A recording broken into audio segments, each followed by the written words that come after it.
మధుర మీనాక్షి అమ్మవారు ఆది శంకరాచార్యుల ముందు ప్రత్యక్షమైన కథ ఇది. మధుర మీనాక్షి అమ్మవారు రాత్రివేళ తామస శక్తి స్వరూపిణిగా మారి ఎవరైనా ఎదురైతే వారిని సంహరిస్తూ ఉండేవారు. అయితే అప్పటి రాజు దీన్ని నివారించడానికి ఎన్నో యజ్ఞాలు పూజలు చేసినా ఫలితం లేకుండా పోతుంది.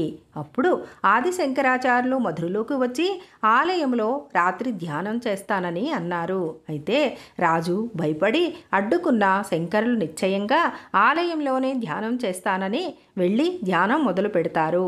అప్పుడు అమ్మవారు మొదట విశాల కాంతిమయ రూపంలో ప్రత్యక్షమై తరువాత భయంకర తామస రూపం దాల్చి ఆయన వైపు కదిలింది. కానీ శంకర్ల హృదయం నుండి స్తోత్రగంగా జాలువారింది. అదే భవానీ భుజంగ ప్రయాత స్తోత్రం. అమ్మవారిలో మార్పు వచ్చింది. ఆయన భక్తికి స్తోత్ర శక్తికి మంత్రముగ్ధురాలైన అమ్మవారు సాత్విక రూపాన్ని తిరిగి పొందారు. అయితే శంకరాచార్యుల వినయానికి ఆకర్షితమై తల్లి ఆయనతో పాచికలు ఆడటానికి అంగీకరించారు. పందెం ఏమిటి అంటే అమ్మవారు ఓడితే సంహార కార్యక్రమాన్ని ఆపాలి, శంకరులు ఓడితే అమ్మవారికి ఆహారం అవుతారు అని. అయితే అప్పుడే దైవలీల జరిగింది. సుందరేశ్వరుడు అయిన శివుడు శివకాంతి కిరణాన్ని పంపి శంకరుడిని అనుగ్రహించాడు. ఆటలో ఆది శంకరాచార్యులు గెలిచారు. ఫలితంగా అమ్మవారు సంహార కార్యక్రమాన్ని నిలిపివేశారు. భక్తులు రక్షింపబడ్డారు.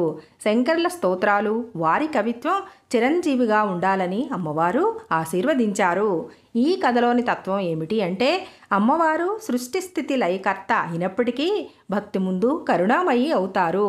శంకరులు రాసిన స్తోత్రాలు కేవలం కవిత్వం కాదు, దేవిని సాత్విక తత్వంలో నిలిపే మంత్రశక్తులు.